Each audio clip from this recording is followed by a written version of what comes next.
गालिब साहब फरमाते हैं कि न था कुछ तो खुदा था, कुछ ना होता तो खुदा होता, डुबोया मुझको होने ने, न होता मैं तो क्या होता. Philosophically, these are one of the most brilliant lines ever written. In just 4 lines, Galib Saab he compresses the whole ontology, which is the study of existence, the nature of reality, theology, the existential anxiety, and the mystical insight. He begins by saying, "Na tha kuch to khuda tha, kuch na hota to khuda hota." When there was nothing, there was God, and even if nothing had existed, God would still exist.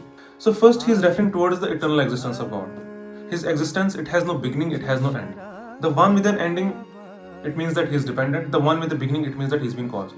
So God's existence is the only true necessary existence which goes beyond time, beyond space, beyond universe, beyond any possibility. He just simply is. But we human beings, our existence, it's caused. Our existence is not independent, but it's borrowed, it's temporary, and it's dependent. So he is making one of the most profound distinctions, which is between the only true necessary existence, the wajibal wujud, and the contingent existence, the caused existence, the mumkinal wujud. The creation, it may exist and it may not exist because we are contingent, we are caused. But even if the whole creation disappeared, God's reality, it would still remain untouched. But then he takes a dramatic turn. He says कि डुबोया मुझको होने ने, it is my existence that has drowned me. So here existence, it's not celebrated but it's taken as a burden. इसको एक बोझ की तरह दिखाया गया. Because once we are thrown into existence, eventually our ego, it gets attached to our existence. हमें अपने होने पे गुरूर होने लग जाता है. And thus that marks the beginning of our suffering. Desire appears, attachment appears, fears appear, and we become anxious about our reputation, about wealth, about success, about failure, about status, about death, and etc. etc. None of these troubles, they existed before our birth. So it's not existence itself, it's not life itself, but it's our ego's attachment to the existence. ये हमें जो अपने होने पे जो गुरूर है, that's what's around us. इसको आप ऐसे समझ सकते हैं कि एक पोइट है, उसने एक पोइम लिखी. He creates a poem.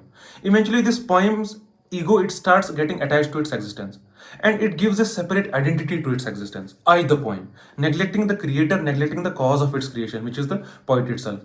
और यही जो false self है, यही जो ego attached self है, it becomes a wall between the poet and the poem. In Sufi metaphysics, this is what is called as the nafs. This separate I, this false self, it becomes a wall between the human beings and the God.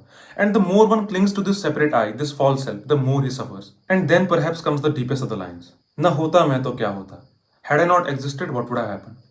In Sufi metaphysics, this is called as the annihilation of the self, the annihilation of the ego, or fana. Ghalib Sahib asked that if this false self, if this separate I, it disappeared, what would remain? And the answer is only God, only the poet. So he begins by saying that the God is the absolute reality.